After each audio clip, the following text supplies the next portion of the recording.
All right, it being 7 o'clock, I hereby call to order this meeting of the Kenmore Planning Commission. First item on the agenda is citizen comment. Do we have a sign-in sheet for that? Is there one up there?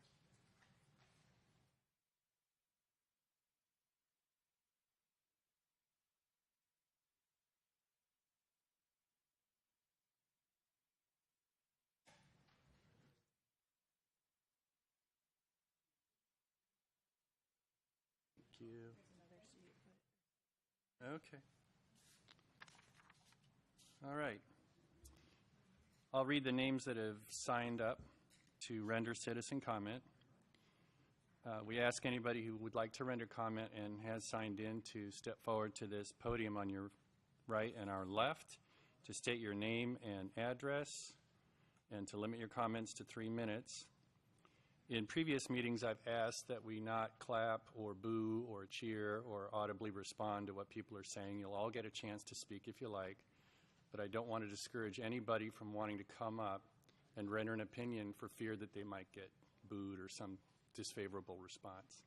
And I appreciate that people have respected that in the past.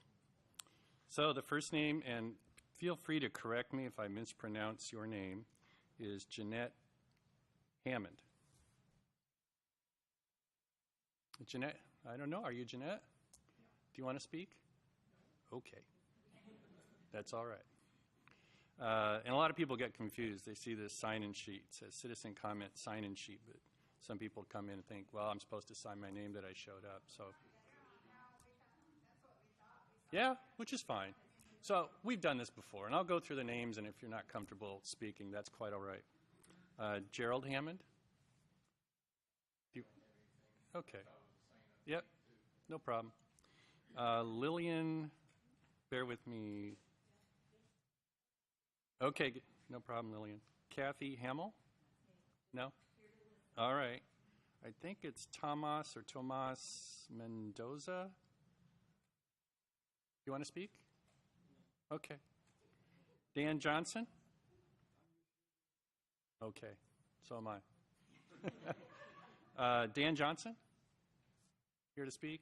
Not here at all? No. Judy Vargas? No thanks? All right. Jan Height? Okay. Yeah, I saw your email, Jan. Thanks for that. Robert Spurlock. Would you like to speak, Robert?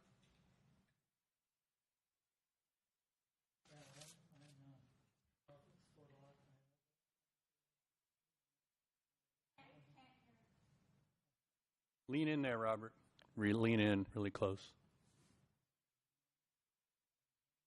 Better, but speak louder if you could. Tap it. Can we get that on? Hold on, Robert.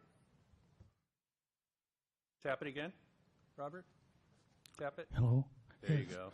Okay. All right. Let us have it. Pardon me. My name is Robert Spurlock. I live at 7021 Northeast 181st, Station of Free. This park was designated as an unnamed mobile home park. It does actually have the name. When we moved in there 30 years ago, it was called Sims Mobile Home Park. Sims? Sims. Can you spell it? JIM''S. Okay. Sims. Thank you. And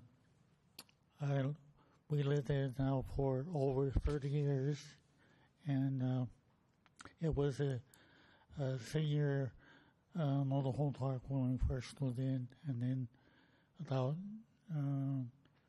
2008 or 9, it changed to this is an adult park, and so there was nobody on your notes that represented our park, but we were here, but somehow we were the only two that showed up for our park, so we didn't get on the list as being representatives of the park. I no way have been appointed or suggested that I represent our park, but I'm here to say that mobile homes are really an ethical way of people affording living in a nice neighborhood like Kenmore is here. And we were here quite a bit down the years before Kenmore became a city.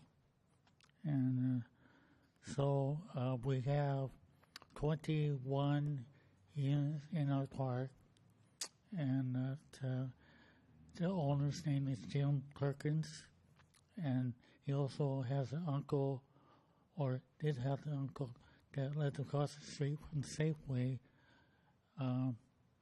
behind Safeway, that also owns that park. I think there's about maybe 12 units in that park. So I'm all for developing and upgrading a city's infrastructure, but I do believe that affordable housing should be kept on your top priority to accommodate those of us who are retired. I've been retired for quite a while now, and so our income is limited so as to how much we could afford for regular housing. And the rents and where we are now have been very, very reasonable. We own our home, but we do rent the space that's underneath it. So I think that's all I have to say. Thank you. Thank you, Robert. So I want to point out, I remember you at the meeting last week, and I think you're here with your wife or somebody Yes. else, right? And it was a little chaotic, as those who were here might remember. And we had one Spanish-English interpreter, and we had a lot of Spanish-speaking people. Right. So when you and your wife showed up at the table I had for your park, I was going to talk to your group, everybody at your park. But there were so many Spanish speakers, we wanted to merge them with the group that had the Spanish-speaking interpreter. So that's what happened. So with all the chaos going on, we absolutely got just about zero out of that meeting. So You got zero what? zero information. Yeah. Yeah. So here's what I would recommend, and to anybody here. You can see that meeting. Yeah. You can, I mean, it's on the website, the city's website. Okay. All the planning commission meetings, there's a camera up there. Oh, By okay. the clock, it's above the camera. And it shows us up here at this dais.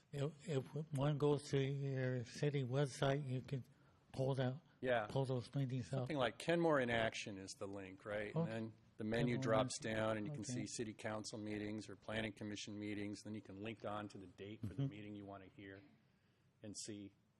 And what you'll see is a lot of chaos for a while, right? Because we're all in those separate groups, Yeah. and you can't really hear who's saying Right. what. But then after an hour or so, we got back up on the dais here, and we took comments from a few people that each group selected to come forward.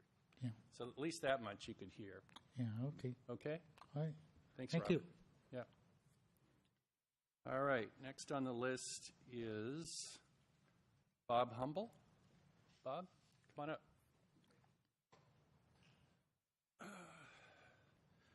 Hi, my name's Bob Humble, and I'm 70 years old, and I live at Lakewood Villa, 7031 Northeast 175th Street, Unit 6.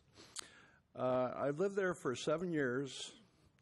We get free water, and that can add up to a lot of money, and I really appreciate being able to get that.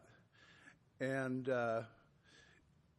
the thing about at Lakewood Villa, we have such a high percentage of people that are in their early 70s or late 80s, and they are just living on what they made in years past, like Social Security, and that's what they have left. A lot of them, this is all they can afford. And me, for one, I get $1,200 a month from Social Security, $1,204. I pay $630 a month for my rent. I don't have any money saved. I have to scrimp along every month. And these other people that are older than me that can't get around so well, and have to pay for their medications, I can see that so many of them might make like $100 more a month than what I get in my bank account, and they have to pay so much for their medical stuff, and then you think about car insurance and all the rest of the stuff. I mean, there's got to be hundreds of people out of these all these mobile homes, maybe 0.5%, 50% of them that won't have any place to go because there will be so many money issues. And I just wanted to bring that up. If you were to probably check out the ages of so many of these people and their Social Security incomes, and they'd have to go like live with relatives if they had to move out of the parks. So that's all that I have to say today. Thank you. Thank you, Bob. All right. Next name is, I've got Randy and Lucy Weaver. I suspect that was meant to be a sign-in. Yeah. Thanks, Randy. It's all right. I remember you from a previous meeting. Next name is, I think it's Noah Reyes. Or No? N-O-E? No? Okay. Next name is Chuck Gippy. I was just signing in. No problem. All right. Next sheet. Next name, Jose Curiel Santiano. Jose, are you here? No? No, thanks. All right. Stacy Valenzuela.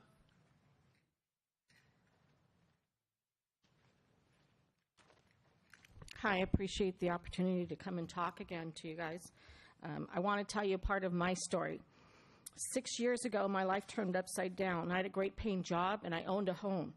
However, then I became disabled.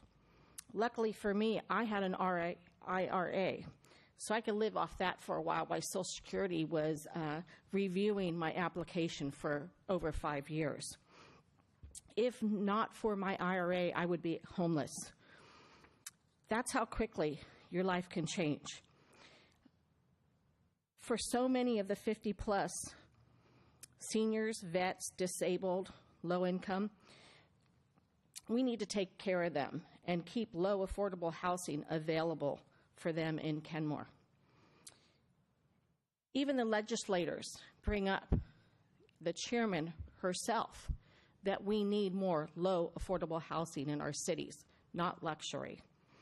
The low affordable is the 30 to 40%. I'd like to see of the new development that we have a 4-to-1 ratio in the low affordable. Let's see if we can find a developer together that is caring enough to take care of this.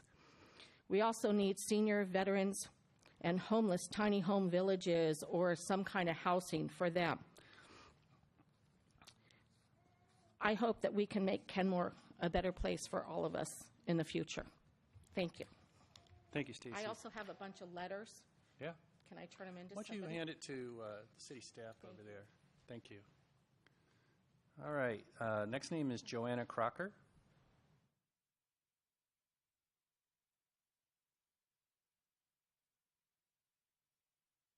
Hi, good evening, and thanks for the opportunity to speak with you all again. On my way here, a friend showed me a Facebook series of exchanges, and there are people out there in our community who think we're all getting subsidies and living what they call the mobile home lifestyle, and we couldn't figure out what that is. And my story is very similar to Stacy's, only it was a teenage driver that took me out and took me off the map for working for 5 years. And I want to say also to my fellow community members, I love living in this park. It's the best park, best living, breathing, helpful community I have ever been anywhere. Anyway, thinking back to our last meeting when we had everyone in here, I'm wondering if this group, this commission, would like to consider possibly taking all those scenarios, 1, 2, 3, off the table and just taking a look and doing some deep digging about what it would take for us to keep our homes, because pretty much anything else that happens is actually going to add a lot of costs to the city, to the county, and the state. Because if we're split up and the communities are broken down, it's very predictable, if you would check with state agencies on aging, that health indicators will go down and things like that. So tonight, I'm really asking all of you to help us find the best way to do this. And one more piece to this, I don't know if anyone brought it up, but most of us in Stacy's Park and in Inglewood East Shores, I don't know how far the setback goes, but you can't build anything there. So if you want to increase density and have people living there, the only way to do it is just leave us because it's setback. So yeah, that's about it. And again, thank you all for all the listening you've been doing, every single one of you. Thanks, Joanna. Let me point out that that has come up in our previous meetings, the setback, and how much buildable space is there. And the ones that are on the slough have less buildable space because of that. So that is a factor in what we're thinking about. Thanks. I think the last name I have here is Lori Jensen. Okay. Yes. Does somebody else want to speak? Hi there. I'd like to speak. Yeah. Come on up. State your name and your address, and please limit your comments to 3 minutes. I'm John Crumwhite at Inglewood East, Right. 7301 Northeast 175th Street. And again, I'd like to thank you guys for all the time that you took on the hearings. It's really heartening to know that you guys care, or the city of Kenmore cares about what happens to the folks in the mobile home communities, and very heartening to people that either are too sick or weak or tired to come over here and talk to you, but they'd like to thank you for the time that you've taken. And I know it's not easy. It's a big problem that we face. But like everybody says, it's the most vulnerable and the least amongst us. We need a place to stay. And the mobile home parks, I think, provide a really good alternative where people have got community, a sense of community. And like as we had two centenarian women, two ladies that lived to be 103 at Inglewood East, largely because they had daily care from one of their neighbors, and they get the support of their neighbors and the help of their neighbors to keep on going. And I know Marietta, when she was on her last legs, she said she was 103, and she kind of saw, that it wasn't going to last forever. She said, "I'm not afraid of dying, but I'm afraid of losing my house." And I think that's, for those of us that are getting older, it just is probably the most important thing in our lives, is having a safe place to live. And yeah, she wasn't afraid of dying. She just didn't want to lose her home on the river there. And it provides such a good place for people to live that I think that's why they live to be. Her neighbor was 90 and she was 103, and Margaret's still going at 103, going strong. And I think that speaks to the health and welfare of the people that live there.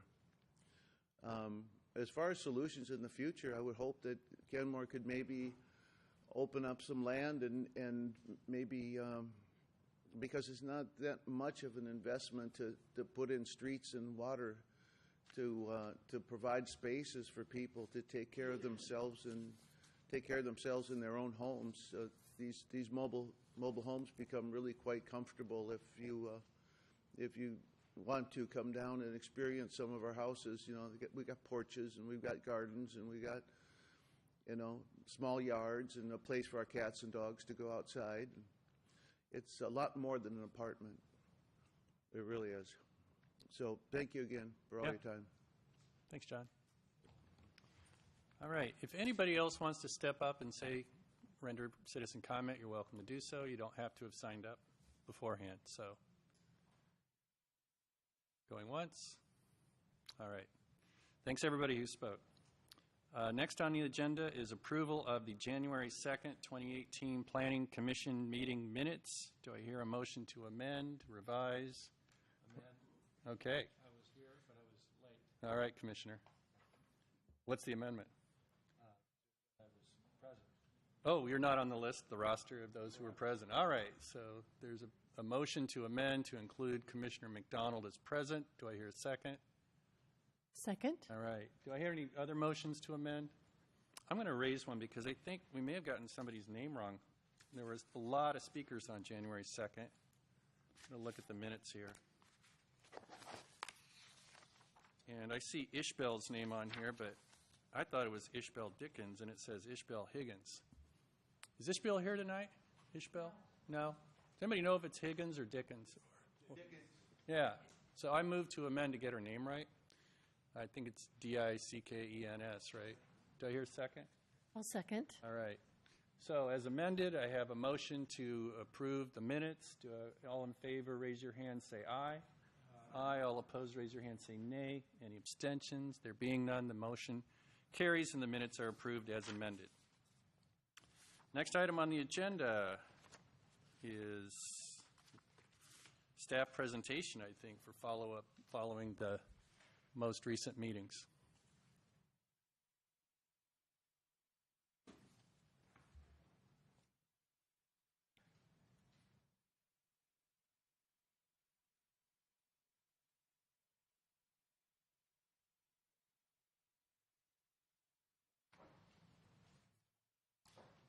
Is that chicken soup, Lori?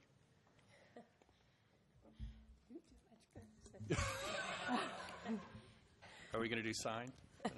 Debbie may do a lot of the talking too. Okay. All right, Debbie. Okay. Good evening.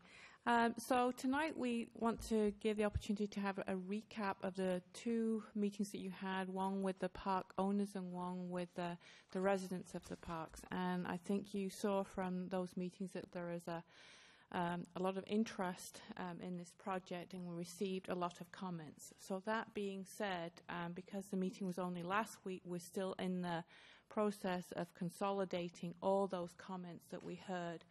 And we took copious notes, and we're trying to consolidate those, and we'll bring a summary back to you at a future meeting. But we wanted to kind of give the opportunity to see if there were anything that the Commission heard in the groups that they were present in, either from the residents' meetings or from the prior meeting with the park owners, that they felt would either offer perhaps tweaks to the scenarios that were presented or new scenarios. All right. Anybody want to comment from the meetings? Either one. Commissioner McDonald? One thing that impressed me is the idea of making new parks, that we could find some land and because that we could build new and then move people that from the parks that are closing to the new park. And I'm pretty intrigued about that idea.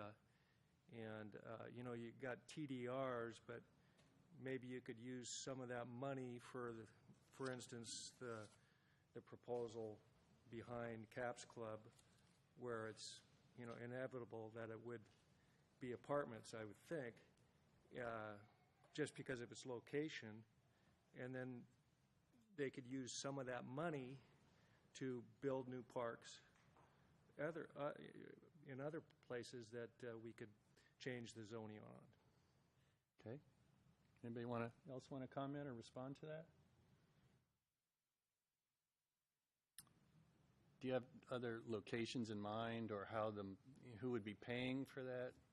Well, I think you know if you rezone something to from a residential to a park, you're creating. You can get it for residential price, I think, and I don't know the law on that on condemnation, but you could get some land for relatively cheap and then upzone it for a park, and that fills in that idea that you got, small houses, and one of the comments on these letters in here was that, well, mobile homes are small houses. And so, and we've got park owners who are in the business, and they want to stay in the business over there on the slough, and they would probably be more than happy to be a part of that. Okay. And I think it could, help people who are going to be displaced to have a place to go to. And I would think that the construction time for that could be much quicker than building an apartment and giving low-income apartments, because that's going to take years, whereas you could get the sewer in and the roads in and the pads in very quickly, relatively quickly. Okay, thanks for those comments. Be nice if maybe the owners had a response to that. Wouldn't they have to cooperate with that? Well, I would think so. I mean, Yeah. it would involve everybody. Right. What parks would they come from? Right. Because we've heard that some of these parks, the infrastructure is it's on the brink of failure, and it's not going to do any good. It's just going to get more decrepit as time goes on, and then people won't even be able to live there. And it would be a no-win situation. But if we can, do something like that, I think that would be creative. And I don't think that maybe economically it could work for the city because of the economics of it. Okay, thank you. Any other comments from the meetings? Carol?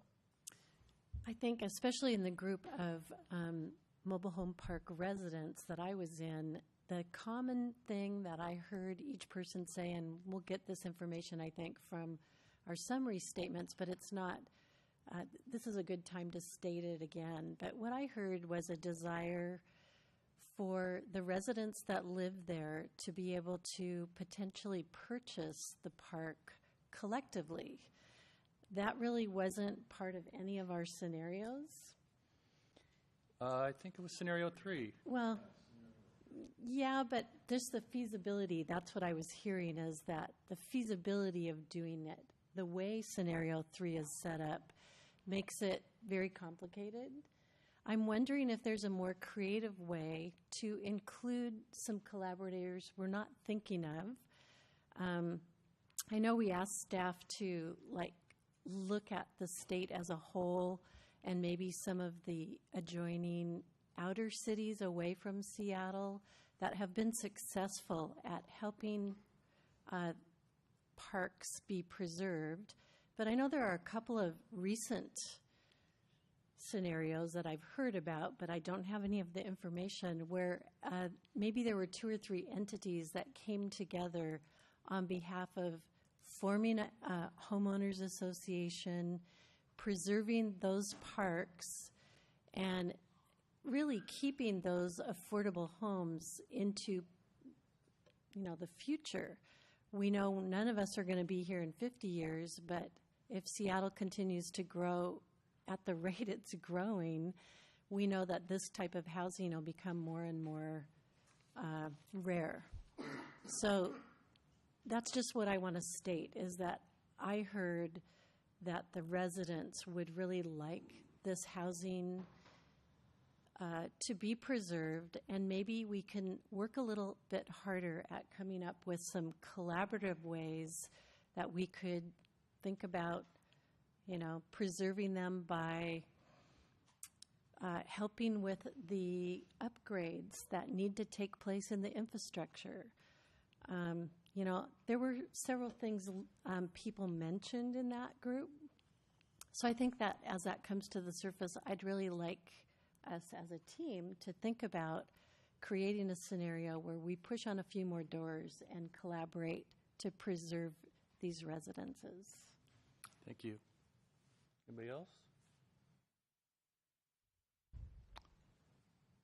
One thing I recall from the group that I met with, Commissioner Orenshaw and I met with a very large group, and I think they were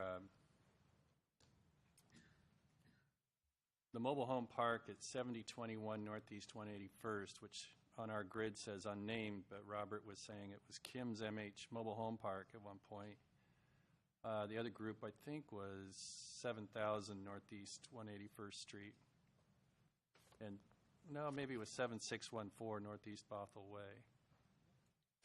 I'm sorry. I mean, I'm not sure because Commissioner Orenshaw was really assigned to that other group. But I remember there was one of the representatives for the mobile home park or the Manufactured Home Association expressed skepticism that if there were development and if there were affordable units set aside for mobile home park residents in any new development, I think she was skeptical that the people from the mobile home parks would want to move into an affordable apartment unit, brand new affordable apartment unit. Well, we asked that. It was one of the questions that we had sent out to everybody. And the people in the group in the parks that I talked to were very much interested in it. I think they were skeptical that it would really happen. That was more their concern. I'll believe it when I see it, and I can't blame them. There's a lot of details to be fine-tuned if there were going to be some development with some units set aside. But I'm pretty sure that's what was done with the Spencer 68 apartment project across the street. Debbie, do you want to confirm that? There's a certain number of units over there that were set aside as affordable for a certain income level? There are. I don't have the number or the affordability levels. Right. I know you asked that question Right. in an email, but I haven't had a chance to research that. I have some of the numbers. The Spencer 68 development had 25% of the units at 85% of median and had only 5 units at 50% or less. So Okay. in terms of relative affordability, it does not match the current affordability of the mobile home parks. Right. But at least that concept is put into practice. I'm going to repeat that. I know it was hard to hear Lori because she's sick, but I think Lori said that 25% of the units across the street in the Spencer 68 project are made required to be rented at a rate that's affordable for people who make 85% of King County median income, or less, I suspect, right, Lori? And then there were 5 units across the street that were set aside to be affordable for people who make 50% of King County median income. Now, that may be too much for people in the mobile home parks. I'm not saying it's going to be apples to apples, but that concept is what we're trying to fine-tune with scenario 2 so that we can get more housing supply, which because there's a shortage of housing in this area. That's why the prices keep going up. So if you read the research on this or the comments by realtors and people like that, economists, policy analysts, they say the root of the problem, the reason these prices are going up throughout the area is there's not enough housing units for all the people who want to live here. So that's the balancing we're trying to do with scenario 2 so that there would be units that would be more affordable at least for people who would currently live in the mobile home park units. But as I said, the group that I talked to were very interested in that possibility. Anybody else have comments? No. Yeah, go ahead, Debbie. These are just a few notes that we've just kind of gleaned initially from the review of notes, and it might not be a complete list of ideas. One of the ideas I think Scott brought up that we heard was rezoning more land for new mobile home parks. That was sort of a new idea that we heard. Or consider tiny lots or tiny housing sort of in conjunction with that. Another idea that we heard was agreeing to preserve the property as a mobile home park, sort of incrementally, sort of as a carrot, if you like, and the carrot would be, reduce utility bills or direct assistance or gradually increasing density, property tax reduction, or low-interest loans for infrastructure. So that was an idea that that we sort of gleaned as a way that might preserve the parks. There was an idea, and I think this was raised by Jim Perkins, sort of like a cascading redevelopment idea, where, for example, he could sell or develop his northern lot, and those on the south could move into the new building, and then that property could be redeveloped. That was his idea, which was slightly different. Also heard a lot about a mobile home park overlay, similar to Bothell. That was specifically a senior overlay. So that was sort of the idea of just a strict overlay without the TDR component is what we heard. So that's, again, a slightly different take on the scenario. So these are sort of some ideas which are slightly different or in addition to the scenarios that were presented that initially, from reading through some of the notes, is what we've heard. But again, this may not be a complete list. Right, and thanks for that. And I did hear some of that too, and I think those deserve some investigation. So I don't know if my colleagues saw the email that I sent out. Lori responded and Debbie responded to it a little bit, but I emailed all of us, and Lori and Debbie, because I think we're getting to the point where we got to look at details. You know, we've got some concepts, we've got some more concepts. How do they really work in practice? So I had a list of questions that I think will help me understand the details, or that from which we can get to some of the details. So I invite you to look at your inbox for your city email address, look at the questions. Lori or Debbie, are you comfortable with, I mean, if you've seen the questions, are you comfortable following up on those, or do you want commission approval before you do that? I'm comfortable with the questions. We're in the middle of doing all kinds of research about the topics, so this kind of fits right in with the work that we're doing. And I'd kind of like to hear, you know, I heard things from the owners about how some of these won't work, or some of these they're skeptical of. There's skepticism on both sides here. So, you know, if they have some specifics, they were saying, well, you know, TDRs might work. We're kind of skeptical, but we need specifics. Or, you know, the redevelopment with affordable unit set-asides might work, but we need more specifics. It would be great if you guys had specifics about what you think would work.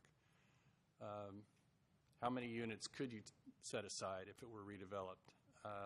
What prices would they be rented at if they were set aside as affordable? What are the hurdles to trying to redevelop a mobile home park or preserve a mobile home park? I did like what the owner said about tax incentives or reductions, utility reductions, how that could be passed on to the tenants, how that could reduce rents if the park were preserved. And again, a number of the owners said that they have no intention of selling, and they do want to keep the park operating the way it is. So that could be a win for both, you know, preserving and keeping the rents lower or stable, because I've heard they're going up too for the people who are still there. It's one thing to say, we'll keep the parks the same. It's another thing, can you afford it if they do? So, yeah, I'd like details on that. If you guys, as the owners, I know some of them are here tonight, can give us some numbers. What are the kind of numbers that, you know, what kind of reductions have been implemented in other cities on taxes or utilities? And what do you think might help keep rents lower if you could do that, if this city were to do that? Staff has met individually with all the owners of the parks and have asked similar questions. So we have a really comprehensive list of information and places to look in other jurisdictions. Great. So it's on our plate. I can't stand it.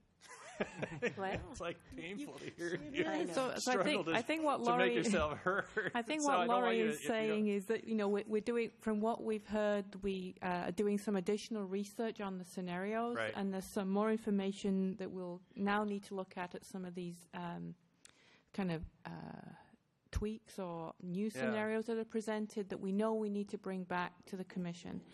So whether it's addressing your questions, Doug, or some of the questions that we heard raised by the property owners, or that will help flesh out some of the scenarios, that's what we're in the process of doing right now.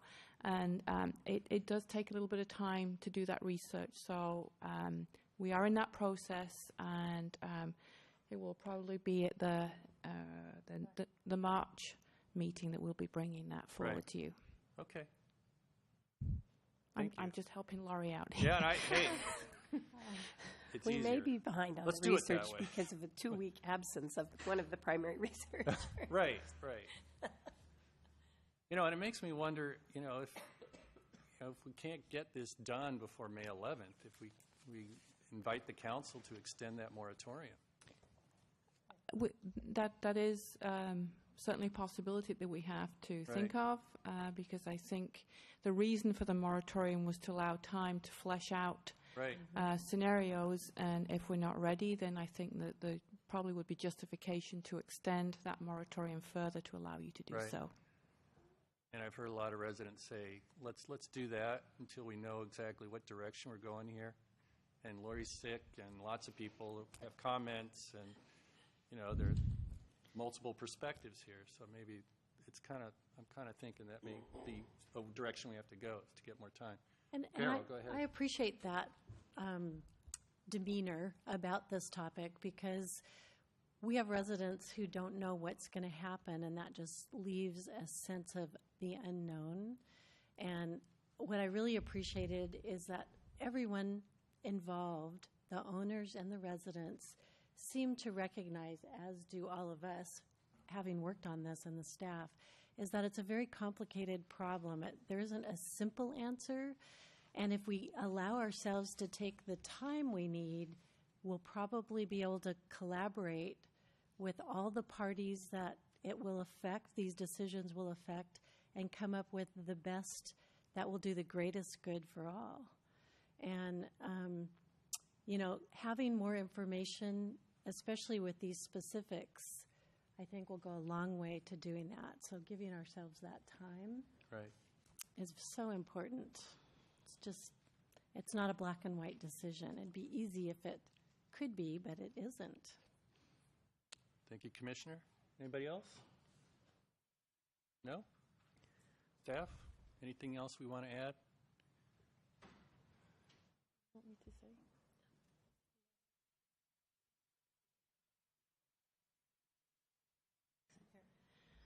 So I think what we're trying to get clarification on is any of the initial scenarios that I mentioned,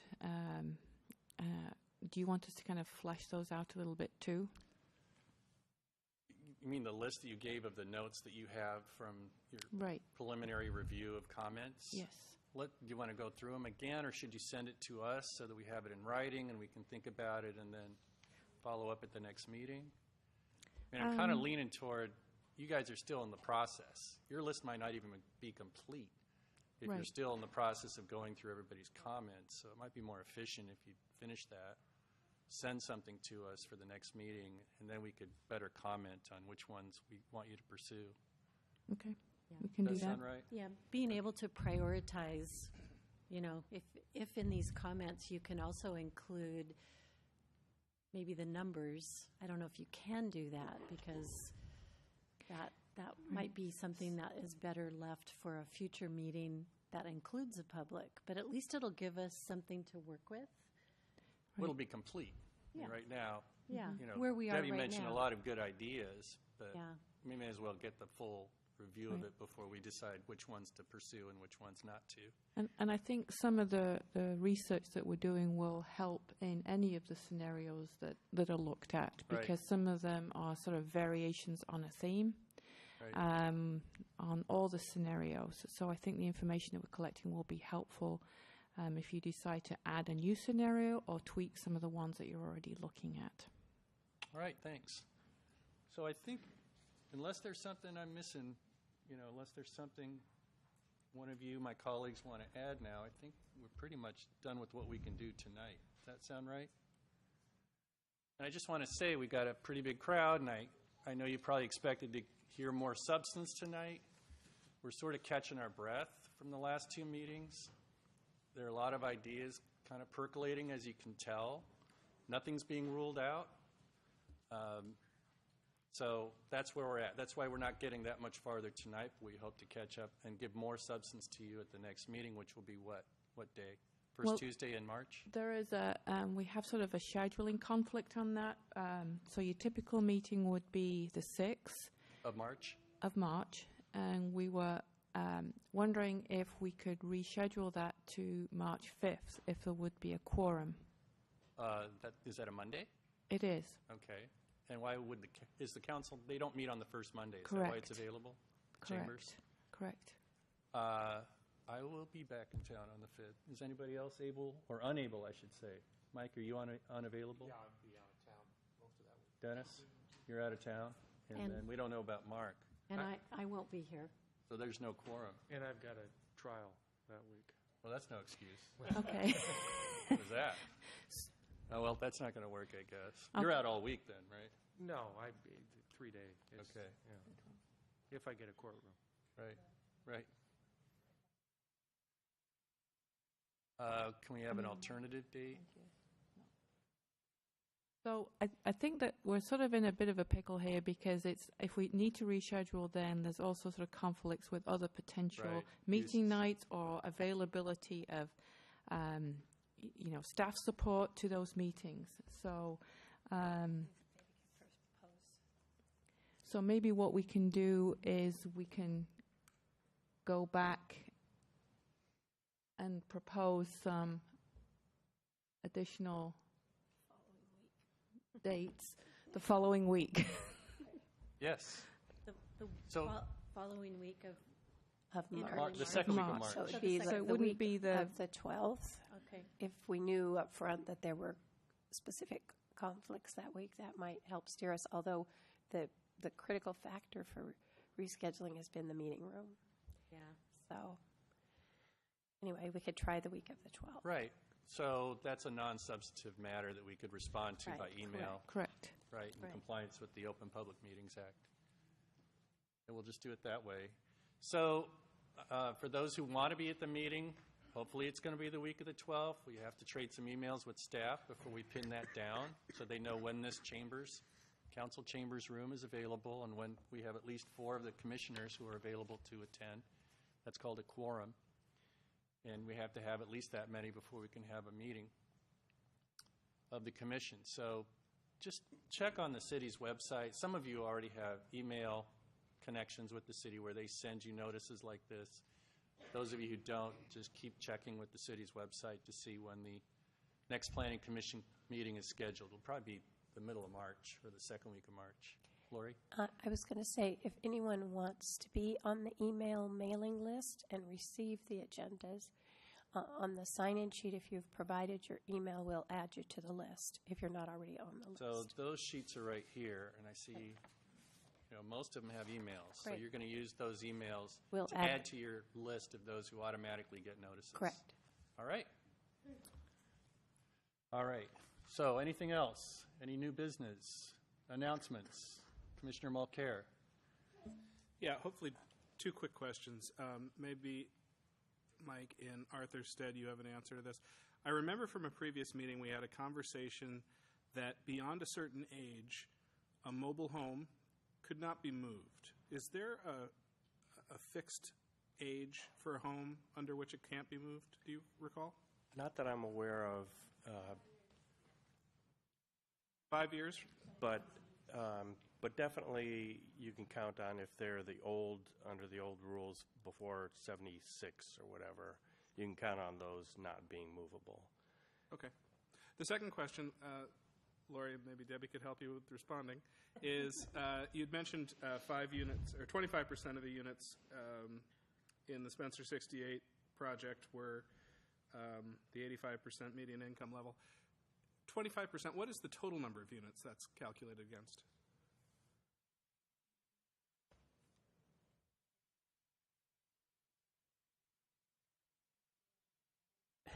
Thank you.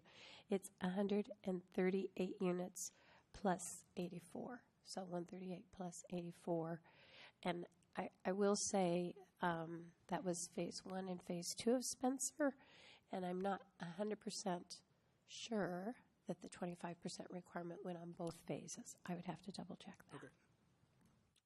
So Lori, or Debbie, I'm going to ask Debbie so Lori doesn't feel compelled to answer here. But it's 138 and 84 units for a total of 222. That's the number of units across the street? Correct. Okay. So, but I think what Laurie was saying is she'd have to double check whether the 25% requirement was just in the first phase or it was in both. The 84 units is phase 2. It was in both. Okay, so Yeah, I think there was a total of. My memory on the numbers isn't good, so I'll just check. Yeah, I'll let you know right. for sure. Right. All right. Anything else? No? No new business? No announcements? All right. With that, I hereby adjourn this meeting. Thank you.